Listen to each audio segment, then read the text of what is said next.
Hi students. இன்னைக்கு நம்ம வந்து பார்க்கக்கூடியது 12th physicsல 3rd யூனிட்டோட full revision இல்லையா? சோ ஏற்கனவே first lesson full revision ரெண்டு பார்ட்டா வந்து டிஸ்கஸ் பண்ணிருக்கோம். Then second lesson வந்து ரெண்டு பார்ட்டா ஸ்ப்ளிட் பண்ணி எக்ஸ்பிளைன் பண்ணிருக்கோம். அதுல இருக்கக்கூடிய 5 மார்க் 3 மார்க் முக்கியமான கீ பாயிண்ட்ஸ் இல்லையா 1 மார்க் கேட்டகரியில கேட்கக்கூடியது சிலவங்களுக்கு சில கான்செப்ட் புரியாம இருக்கும். சோ அத வந்து ஓரளவு நம்ம டிஸ்கஸ் பண்ணி போயிருக்கோம் இல்லையா? சோ இன்னைக்கு நம்ம வந்து third lesson பார்க்கிறோம். third lesson ஒரு பிக்கஸ்ட் lesson அப்படினு சொல்லலாம். சோ அதனால என்ன பண்ணிருக்கேன் அப்படினா அத மூணு பார்ட்டா டிவைட் பண்ணிருக்கேன். சரியா? சோ ஃபர்ஸ்ட் பார்ட்ல வந்து 3.1 ல இருந்து 3.3.2 வரைக்கும் நம்ம டிஸ்கஸ் பண்ண போறோம். See unit 3 magnetism and magnetic effects of electric current. So இந்த லெசனை பொறுத்த வரைக்கும் நம்ம மூணு பார்ட்டா ஸ்ப்ளிட் பண்ணி இருந்தாலும் இந்த லெசன்ல வந்து மெயினா ரெண்டு டாபிக்ஸ் இருக்கு. ஒன்னு magnetism, இன்னொன்னு magnetic effects of electric current. So இதுல நம்ம ஃபர்ஸ்ட் பார்க்கக்கூடியது magnetism. magnetism அப்படினா என்ன? சோ ஆக்சுவலி magnetismங்கிறது one of the characteristic of what? Magnets. magnets ஓட ஒரு முக்கியமான கேரக்டர் அப்படினு சொல்லலாம். அப்படினா என்ன? அதாவது magnetsக்கு in between இருக்கக்கூடிய force ரெண்டு மேக்னெட்ட பக்கத்துல பிளேஸ் பண்ணேன்னா என்ன ஆகும்? அந்த இடத்துல ஒண்ணி ரெண்டு மேக்னெட்டிக் இடையில வந்து ரிப்பல்சிவ் ஃபோர்ஸ் இருக்கும், இல்லனா வந்து என்ன இருக்கும்? அட்ராக்டிவ் ஃபோர்ஸ் இருக்கும். சோ இந்த கேரக்டர்ஸ் வந்து எக்ஸ்பிளைன் பண்ணக்கூடிய பார்ட் வந்து எதுல வரும் அப்படினா மேக்னெட்டிசம். சோ அப்ப magnetism which causes force of attraction or repulsion between the magnets. அப்ப மேக்னெட்ஸ்க்கு இடையே இருக்கக்கூடிய force of attraction or repulsion பத்தி படிக்கிறது. Okay, good. The next இந்த magnetism என்கிற வேர்ட் வந்து ஃபர்ஸ்டா எதுல இருந்து வந்துச்சு? ஹிஸ்டரி வந்து பாத்தீங்க அப்படினா an iron ore அப்படினாலே தெரியும் இல்லையா? magnetite. என்னது? iron ore magnetite Fe3O4, right? So இந்த magnetite என்கிற வேர்ட்ல இருந்து தான் இந்த magnetism என்கிற வேர்ட் வந்து பிறந்துச்சு அப்படினு சொல்லுவாங்க. Okay, good. Then magnetism நான் ஏற்கனவே சொன்னேன் அப்படிங்கிறது வந்து வேற ஒண்ணும் இல்ல, மேக்னெட்டோட special character. So that means what? Which causes what? Force of attraction or repulsion between the magnets அப்படின்னு சொன்னேன். இந்த force of attraction and repulsion எல்லா இடத்துலயும் இருக்கு இல்லையா? ஈவன் எலக்ட்ரான்ல இருந்து இல்லையா இந்த யூனிவர்ஸ்ல டைனி பார்ட்டிகிள்ல இருந்து யூனிவர்ஸ் வரைக்கும் இந்த மேக்னெட்டிசம்ங்கற வேர்ட் கண்டிப்பா வருது, காமனா வருது இல்லையா? எக்ஸாம்பிள் டைனி பார்ட்டிகிள், அதுவும் சார்ஜ் பார்ட்டிகிள் அப்படின்னு பாத்தீங்கன்னா எலக்ட்ரான். இப்ப ரெண்டு எலக்ட்ரானை பக்கத்துல கொண்டு வாங்க, ரெண்டு கடையில என்ன இருக்கு? Repulsive force. ஒரு எலக்ட்ரானுக்கு பக்கத்துல இன்னொரு பாசிட்டிவ் கொண்டு வாங்க, அட்ராக்டிவ் ஃபோர்ஸ். அப்ப அந்த force of attraction and repulsion that is nothing but magnetism அப்படின்னு படிச்சிருப்போம் இல்லையா? சோ அது வந்து டைனி பார்ட்டிகிள்ல இருந்து யூனிவர்ஸ்ல இருக்கக்கூடிய எல்லா ஆப்ஜெக்ட்ஸ்லயும் அது இருக்கு. சோ அதான் சொல்றேன் பாரு, magnetism is எவரிவேர் from tiny particle. Tiny means what? Small particles like electrons to the entire universe. Electrons la universe full-ஆ இருக்கு. The next Weierstrass experiment. இது நம்ம வந்து ஏற்கனவே உங்களுக்கு எக்ஸ்பிளைன் பண்ணிருக்கேன். Hans Christian Weierstrass. சரியா? சோ இது வந்து ஒரு சயின்டிஸ்ட், இவர் டானிஷ் நாட்டை சேர்ந்தவர். சோ இத பத்தி நிறைய வீடியோஸ் உங்களுக்கு நான் போட்டிருக்கேன், சோ அத பாத்துக்கோங்க. 1820ல வந்து இவர் என்ன பண்றாரு அப்படின்னா ஆக்சுவலா அடுத்த நாள் வந்து பிசிக்ஸ் கிளாஸுக்காக என்ன பண்றாரு, ப்ரிப்பேர் பண்ணிட்டு இருக்கும்போது எதேச்சியாக வந்து ஒரு இன்சிடென்ட்டா பாக்குறாரு. என்ன அப்படின்னா ஒரு கரண்ட் ஃப்ளோ கூடிய காயில் அவர் பக்கத்துல வச்சிருக்காரு. அதுக்கு பக்கத்துல வந்து பாத்தீங்க அப்படின்னா ஒரு மேக்னெட்டிக் நீடில் வச்சிருக்காரு. சோ இது என்ன ஆகுதுன்னா அந்த காயில்ல கரண்ட் ஃப்ளோ ஆகும்போது அதுக்கு நியரா இருக்கக்கூடிய அந்த மேக்னெட்டிக் நீடில் என்ன ஆகுது? deflect ஆகுறத பாக்குறாரு. It shows deflection எப்ப? when the magnetic needle is placed near the current carrying coil or current carrying conductor. Okay, so அப்ப என்ன சொல்றாரு அப்படின்னா ஒரு magnetic needle deflect ஆகுது அப்படின்னா பொதுவா ஒரு magnet எப்ப deflect ஆகும்? இன்னொரு magnetல இருந்து வரக்கூடிய magnetic force ஆல. இன்னொரு magnet பக்கத்துல வச்சாதான் deflect ஆகும். அது ஒண்ணே attraction இருக்கலாம் இல்லனா repulsion. அப்ப இந்த needle deflect ஆகுது அப்படின்னா கண்டிப்பா இந்த கண்டக்டரை சுத்தி என்ன இருக்கும்? மேக்னெட்டிக் ஃபீல்ட் இருக்கும் அப்படிங்கறத வந்து அவர் உறுதிப்படுத்திக்கிறார். கரெக்ட்டா? அப்ப magnetic field is associate with what? the current carrying conductor or produced around the current carrying conductor. எப்ப மேக்னெட்டிக் நீடில் பக்கத்துல பிளேஸ் பண்றோமோ அப்ப அந்த நீடில் டிஃப்ளெக்ட் ஆகும். சோ இதான் வந்து Weierstrass எக்ஸ்பெரிமெண்ட். அவரோட ஃபுல் நேம் வந்து Hans Christian Weierstrass, Danish country. Okay, yes, see the next geomagnetism or terrestrial magnetism அப்படினா என்ன? geo or terrestrial. So இந்த geomagnetism or terrestrial magnetism, terrestrial அப்படினா புவி சார்ந்த அப்படினு சொல்வாங்க. So this is the branch of physics which deals with what? Which deals with earth's magnetic field. இல்லையா? எர்த்தோட or earth surface ல இருக்கக்கூடிய magnetic field பத்தி டிஸ்கஸ் பண்ணக்கூடிய, டீல் பண்ணக்கூடிய அந்த என்னது branch தான் என்னது? Geomagnetism or terrestrial magnetism. See, branch of physics deals with what? The earth's magnetic field. Okay. So in the earth surface ல இருக்கக்கூடிய magnetic field, I mean earth's magnetic field ல வந்து நம்ம explain பண்றதுக்கு we need three quantities. So இத வந்து elements னு கூட சொல்லுவாங்க. Elements of what? Earth's magnetic field னு சொல்லுவாங்க. What are they? Earth's one is magnetic declination, that is denoted by letter D. Then magnetic inclination, that is denoted by letter I. And horizontal components of Earth's magnetic field. Simply magnetic field notation be horizontal அப்படினா BH அப்படினு சொல்றோம். இல்ல ரெண்டு இருக்கு, vertical components இருக்கு, horizontal components இருக்கு. Okay, so நம்ம அதிகமா யூஸ் பண்ணக்கூடியது horizontal components. Okay, yes. So first magnetic declination definition இதுல எழுதுறேன். Magnetic declination, angle between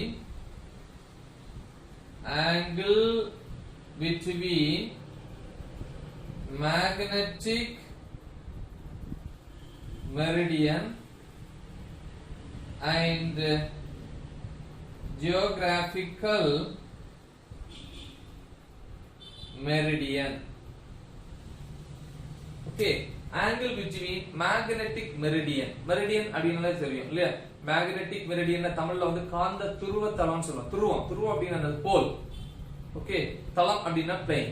okay, அப்ப magnetic meridianக்கும் geographical meridianக்கும் in between இருக்கக்கூடிய அந்த angle தான் என்னன்னு சொல்லுவோம் அப்படினா magnetic declination அப்படினு சொல்லுவோம். Okay, good. The next magnetic inclination. Okay, so magnetic inclination, that is denoted by letter I. So the magnetic inclination for Chennai பொறுத்த வரைக்கும் magnetic inclination value எவ்வளவுனா 14 degree 16 minute. So அப்ப definition என்ன அப்படி பாத்தீங்கன்னா, see, angle between Earth's total magnetic field and magnetic meridian, right? So the magnetic inclination அப்படிங்கிறது angle between Earth's total magnetic field and magnetic meridian. இல்லையா? எர்த்தோட total magnetic field க்கும் magnetic meridian க்கும் in between the angle magnetic inclination. So இத பத்தி நிறைய explanation கொடுத்திருக்கேன். The next இதுல என்ன சொன்னா, for சென்னை வரும்போது magnetic inclination value என்ன சொன்னேன்? 14 degree 16 minutes Chennai. Okay, the next horizontal component of Earth's magnetic field, so that is denoted by a letter BH. So அப்படினா என்ன definition அப்படினா, the component of Earth's magnetic field along the horizontal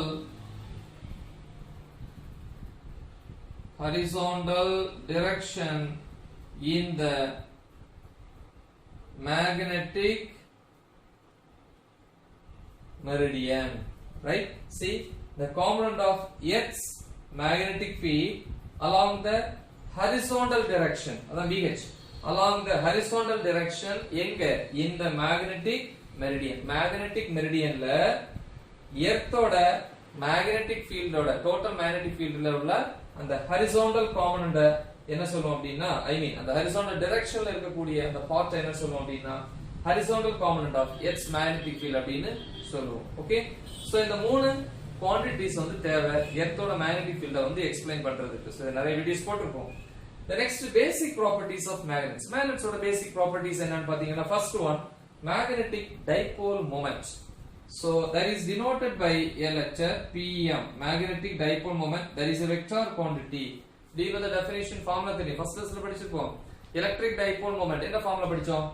Electric dipole moment na Q into 2A ன்னு படிச்சீங்க. இங்க 2L இல்லையா?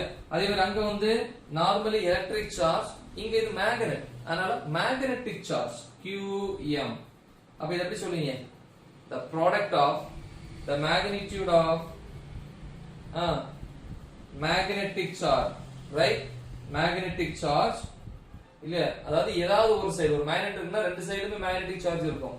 Poles வந்து ரெண்டு சைடுமே இருக்கும். அதுல ஏதாவது ஒன்னோட மேக்னிட்யூட அந்த மேக்னெட்டுக்கு in between the distance, that is 2L, from this point to this point. This is north, this is south.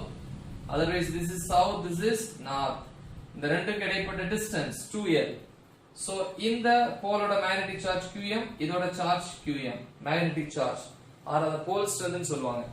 அப்ப ஒரு மேக்னெட்டோட ரெண்டு எண்ட்ல ஏதாவது ஒரு எண்டோட போல் ஸ்ட்ரென்த் ஆர் மேக்னெட்டிக் சார்ஜோட மேக்னிட்யூட அந்த ரெண்டு போல் இன் பிட்வீன் இருக்கக்கூடிய distance. Okay, so that is nothing but magnetic length னு சொல்லுவாங்க. சோ இது ரெண்டையும் மல்டிப்ளை பண்ணும்போது கிடைக்கிறது தான் magnetic dipole moment. This is a vector along the x axis அப்படினா here we need to put I cap. Okay, it is a vector quantity. Then what's the unit? Magnetic charge unit என்ன?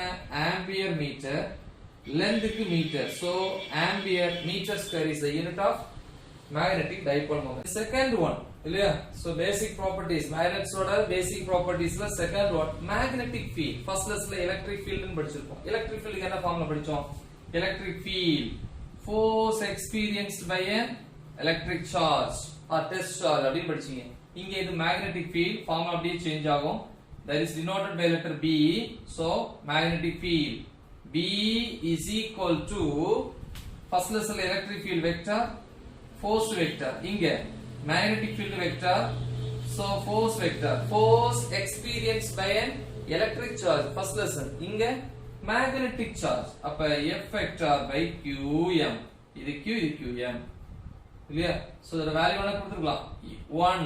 what's the unit? ampere meter. அப்ப unit pole strength or 1 ampere meter value இருக்கக்கூடிய ஒரு magnetic charge or pole strength experience பண்ணக்கூடிய force தான் என்னது? magnetic field அப்படினு சொல்லுவோம். then unit வந்து பாத்தீங்க அப்படினா இப்போ இது வெக்டார்ல இருக்கு, ஸ்கேலார்ல மாத்துனீங்க அப்படினா we can write B is equal to F by QM. என்ன யூனிட்? ஃபோர்ஸ்க்கு நியூட்டன், QM க்கு வந்து ஆம்பியர் மீட்டர். இங்க சொல்லிருப்பேன் இதுல மேக்னெட்டிக் சார்ஜ்க்கு ஆம்பியர் மீட்டர், மேல வரும்போது ampere inverse, metre inverse. Okay, this is a vector quantity. The next types of magnets. magnetsல வந்து பொதுவா ரெண்டு டைப் நம்ம படிச்சிருப்போம். ஒன்னு வந்து நேச்சுரல் மேக்னெட்ஸ், இன்னொன்னு வந்து ஆர்டிஃபிஷியல் மேக்னெட்ஸ் இல்லையா? நேச்சுரல் இன்னொன்னு என்னது? ஆர்டிஃபிஷியல். நேச்சுரலை பொறுத்த வரைக்கும் அது ஷேப் எப்படி இருக்கும்? irregular. ஆர்டிஃபிஷியல்னா ரெகுலர் ஷேப். எக்ஸாம்பிள் என்ன சொல்லலாம்? ரெக்டாங்கிள் ஷேப்ல இருக்கு, ரெக்டாங்கிள், சிலிண்டர். சோ இந்த மாதிரி இருக்கிறது எல்லாமே வந்து பாத்தீங்க அப்படின்னா ஆர்டிஃபிஷியல். நாம டிசைன் பண்றது எல்லாமே ஆர்டிஃபிஷியல். சோ அது மட்டும் இல்ல, நேச்சுரல் மேக்னெட்ஸ் வந்து வீக்கா இருக்கும், this is strong. அதனால நம்ம ஆர்டிஃபிஷியல் மேக்னெட்ஸ் யூஸ் பண்றோம், நிறைய பர்பஸ் யூஸ் பண்றோம். ரொம்ப எஃபெக்டிவா, ரொம்ப ஸ்ட்ராங்கா இருக்கும் அதோட மேக்னெட்டிக் ஃபீல்ட், ரைட்? அப்ப டைப்ஸ் ஆஃப் மேக்னெட்ஸ்ல two types, natural magnets, artificial magnets. Natural magnets வந்து நார்மலா எர்த்ல இருந்து நமக்கு கிடைக்கிறது. சோ அது வந்து அதோட ஷேப் வந்து ப்ராப்பரா இருக்காது, irregular ஷேப். அதே மாதிரி அதோட மேக்னெட்டிக் ஃபீல்ட் வந்து எப்படி இருக்கும்னா வீக்கா இருக்கும், அதோட போல் ஸ்ட்ரென்த் வீக்கா இருக்கும். The next artificial magnetsங்கிறது வந்து man made இல்ல, நம்ம டிசைன் பண்ணக்கூடியது. அதோட ஷேப் வந்து regular, for example rectangle, cylinder. So இந்த மாதிரி ஷேப் சொல்ற மாதிரி இருக்கும். சோ அதோட மேக்னெட்டிக் போல் ஸ்ட்ரென்த் வந்து எப்படி இருக்கும்? ஸ்ட்ராங்கா இருக்கும். ஓகே, நம்ம கமர்ஷியல் பர்பஸ்க்கு இத யூஸ் பண்ணுவோம். The next properties of magnets. ஒரு மேக்னெட்ஸை பொறுத்த வரைக்கும் ஒரு மேக்னெட் இல்ல இந்த மாதிரி இருக்கு அப்படின்னா, சோ இந்த எண்ட் சவுத், இந்த எண்ட் நார்த் இப்படி பிளேஸ் பண்றோம்னு வெச்சுக்கங்க. இதுல நிறைய பாயிண்ட்ஸ் சொல்லலாம். என்ன சொல்லலாம்? magnetic field lines எங்க இருந்து எங்க போகும் north to south externally south to north வந்து internally அப்படி படிச்சிருப்போம் then ஒரு மேக்னெட்டை பொறுத்த வரைக்கும் ரெண்டு சைடுமே வந்து போல் ஸ்ட்ரெngth சேமா இருக்கும் இந்த சைடு என்ன வேல்யூ இருக்கோ அதே தான் இந்த சைடு இருக்கும் ஒரு மேக்னெட்டை வந்து ரெண்டா கட் பண்றேன்னு வெச்சுக்கலாம் இப்படி ஒரு மேக்னெட் இருக்கு north south ரெண்டா கட் பண்ண அப்படினா you will get two pieces right cut பண்ணும்போது the polarity என்ன ஆகும் சேஞ்ச் ஆகும் இல்லையா சோ ஃபர்ஸ்ட் இது நார்த் இது சவுத் இது கட் பண்ணதுக்கு அப்புறம் என்ன ஆகல சேரல அப்படினா அதோட polarity வந்து சேஞ்ச் ஆகும் ரெண்டு பீசஸ் அப்ப இந்த மாதிரி மாறும் polarityனா இது சேராது சேரலனா இது சவுத்தா இருந்தா இது சவுத்தா இருக்கும் அப்ப இது நார்த் இது நார்த் சோ இந்த மாதிரி அதோட polarities வந்து சேஞ்ச் ஆகும் சவுத் சவுத் ஏன்னா திருப்பி ஒட்டிக்காது ஓகே சோ அது ஒண்ணு சொல்லலாம் அப்ப திருப்பி மாத்தி வச்சாதான் ஒட்டிக்கும் இப்படி நிறைய பாயிண்ட்ஸ் அதுல சொல்லலாம்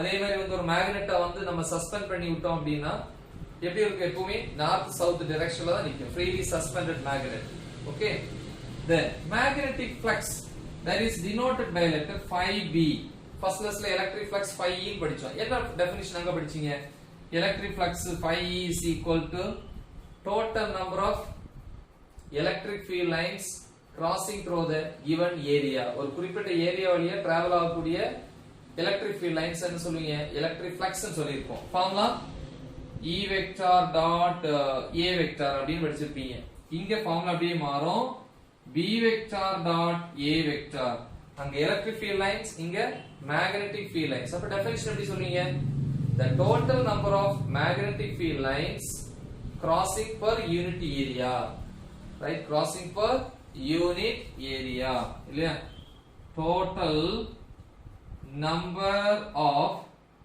magnetic field lines so அழிச்சுக்கலாம் இல்லையா lines crossing per unit area என்ன 1 meter square okay then coulombs inverse square then one more thing magnetic flux it is a scalar quantity yeah scalar அப்படினா in the right side these two are vector ஆனா என்ன product இருக்கு dot product அப்ப dot product of two vectors is equal to a scalar product படிச்சிருப்பீங்க the next which is equal to a scalar right good then coulombs inverse square then one more thing magnetic flux க்கு என்ன unit சொல்லுவோம் weber okay magnetic flux unit என்னது weber then coulombs inverse square law படிச்சிருப்போம் இல்லையா என்ன formula F is directly proportional to qm for the first magnet இது for the second magnet divided by r square அதாவது force of attraction or repulsion between two pole strengths of a magnet இல்லையா two pole strengths of two magnets is directly proportional to the product of their pole strengths and inversely proportional to the square of the distance between them இல்லையா example இப்படி ஒரு magnet வச்சிருப்போம் இது south இது north இன்னொரு magnet இந்த மாதிரி place பண்ணிருக்கோம் ஃபார் எக்ஸாம்பிள் இது சவுத் இது நார்த்னா இந்த ரெண்டு கடையில இந்த ரெண்டையும் எவ்வளவு டிஸ்டன்ஸ்ல பிரிச்சு வைக்கிறேன் r டிஸ்டன்ஸ் அப்ப இந்த ரெண்டு கடையில என்ன ப்ரொடியூஸ் ஆகும் ஒரு ஃபோர்ஸ் அட்ராக்டிவ் ஃபோர்ஸ் அது பேஸ்ட் ஆன் தி போல்ஸ் அப்ப இதுக்கு இடையில ப்ரொடியூஸ் ஆகக்கூடிய ஃபோர்ஸ்ங்கிறது இந்த இருக்குல ஃபர்ஸ்ட் மேக்னெட்டோட போல் ஸ்ட்ரெngth qma இதோட போல் ஸ்ட்ரெngth qmb செகண்ட் மேக்னெட் இது மேக்னெட் A இது மேக்னெட் B அப்ப force is directly proportional to qma into qmb by the distance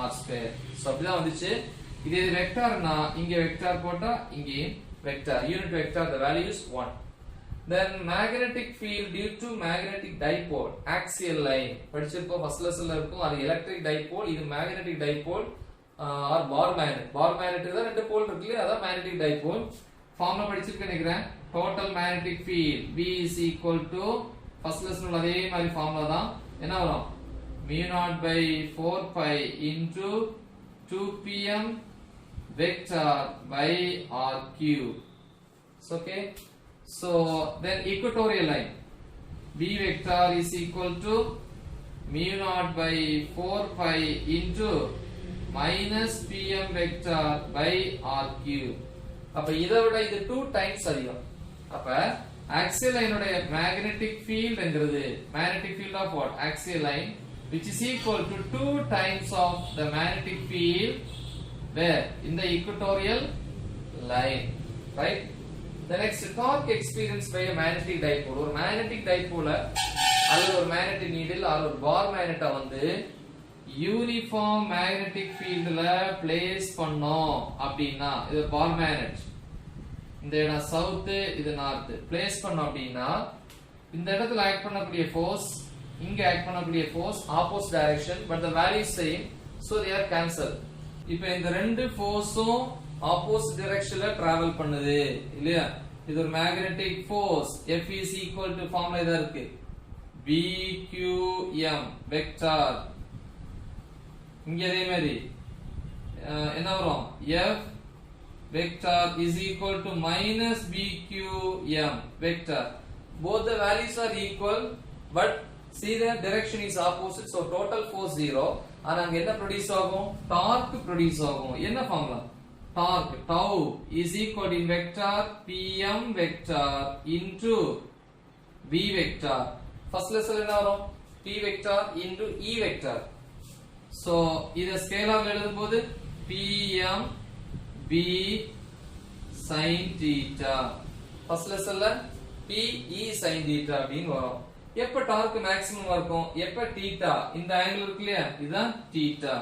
எப்ப θ 90 இருக்குதோ அப்ப sin 90 maximum, so tau maximum இங்க எழுதலாம் இல்லையா?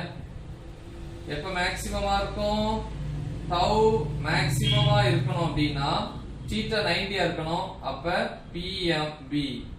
எப்ப டார்க் 0 இருக்கும்? டார்க் 0 இருக்கணும்னா θ, அதாவது இப்படி இருக்கக்கூடிய மேக்னெட்டிக் ஃபீல்டுக்கு parallel இருக்கணும். மேக்னெட்டிக் ஃபீல்டுக்கு parallel இருந்துச்சு அப்படினா θ 0, sin 0 totally 0, அப்ப 0. ஓகேவா? then 180 போட்டாலும் the same 0. ஓகே, 270 போட்டாலும் -1. சரி, the next இங்க எழுதிக்கலாம். potential energy of a magnetic dipole or bar magnet. என்ன formula? potential energy U is equal to first lessonல minus PE cos theta. அது electric dipole, அதனால E. இங்க என்னது? B.